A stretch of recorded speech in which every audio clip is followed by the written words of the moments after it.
अगर हम अपने बच्चों को कहें कि बेटा तुम्हें सेकंड तेंदुलकर बनना है, तो यह संभव नहीं है। हम अपने बच्चों से कभी ऐसा क्यों नहीं कहते कि बेटी किरण तुम्हें फर्स्ट यूनिक किरण बनना है। जब हम अपने बच्चे को कोई आदर्श उसके सामने रखते हैं और उसे कहते हैं तुम्हें इसके जैसा बनना है, तो क्या होता है, वह अपने भाव स्वभाव अपने नेचुरल ढंग को मोल्ड करने में अपनी सारी जिंदगी मेहनत करता रहता है। और नेचुरल को अननेचुरल बनाना, इसमें जो मेहनत लगती है, इसमें उसकी एनर्जी कंज्यूम होती जाती है, which is a very difficult task.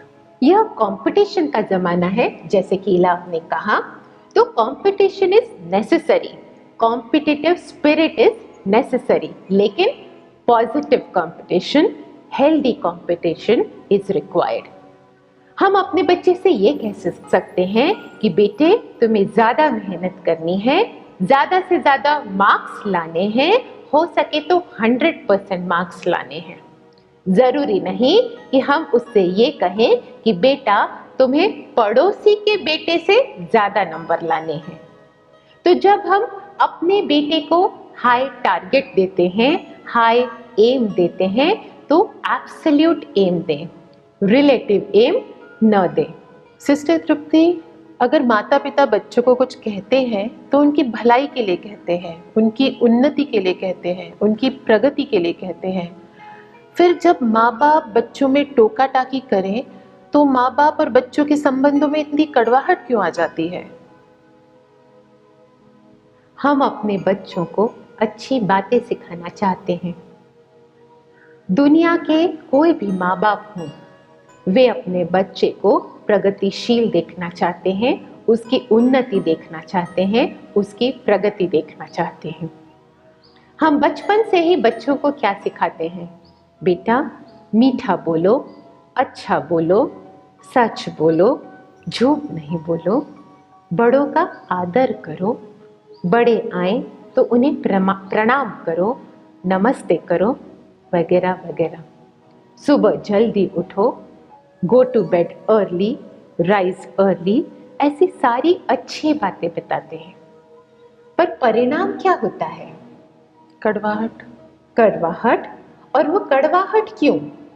क्योंकि रोज रोज की जिंदगी में हम यह देखते हैं कि जो बातें हम उन्हें सिखाना चाहते हैं, ठीक उससे विपरीत बातें हमें उन बच्चों में दिखती हैं।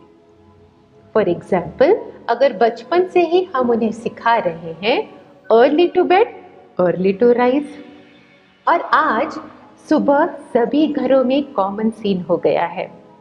स्कूल जाने के पहले घर जैसे कि युद्ध भूमि बन जाता है। बच्चे उठ जाए टाइम पे, ये बहुत बड़ा चैलेंज हो गया है माता पिता के सामने। तो अब प्रश्न यह उठता है कि हम शुरुआत से उन्हें यही बात बता रहे हैं, उनके भले के लिए बता रहे हैं, प्यार से भी बता रहे हैं, लेकिन फिर भी ये बात वो मेरी मानते नहीं हैं। तो कारण क्या हो सकता है? कारण यह है कि हम जब भी उन्हें कहते हैं बेटा early to bed, early to rise, उन्हें जाकर बेड में सुला देते हैं और फिर हम टीवी देखते हैं रात को 11 बजे, 11:30 बजे, फिर जाकर हम सोने, we go to bed ourselves. तो इसका मतलब हम मुख से प्रचार क्या कर रहे हैं? Early to bed is good for your health, और हम खुद क्या कर रहे हैं? We go to bed late. उनके सामने गलत उदाहरण रख रहे हैं, गलत उदाहरण रख रहे हैं। और जैसे कि हमने देखा, बच्चे देख कर सीखते हैं, सुनकर भी सीखते हैं। अगर हम उन्हें कुछ कहते हैं बेटा यह अच्छा है, तो वो भी सुनते हैं और उसे सुनकर सीखने की कोशिश भी करते हैं। पर जो देखते हैं उसका इम्पैक्ट उन पर ज्यादा पड़ता है और अनुकरण वो देखी हुई बातों का ज्यादा करते हैं। वो फॉलो करते हैं अपने पेरेंट्स को, टीचर्स को, अपने गुरुजनों को, और उस प्रकार से वो बनना चाहते हैं। और फिर अगर वो लेट सोएं तो इसमें मैं तो ये कहूँगी कि उनकी कोई गलती भी नहीं है। वो जैसा देखते हैं वैसा करने की कोशिश करते हैं। और सिर्फ यही नहीं, अभी तक हम जानते थे कि कर्म माना मुख से बोले गए शब्द और बॉडी से किए गए एक्शंस। अब हमें पता चला है कर्म माना थॉट्स भी। थॉट्स या विचार कर्मों का बहुत महत्वपूर्ण हिस्सा है और जितना कि वर्ड्स एंड एक्शंस सामने वाले को नजर आते हैं उतनी ही तेजी से हमारे थॉट्स भी सामने वाले के पास पहुंचते हैं।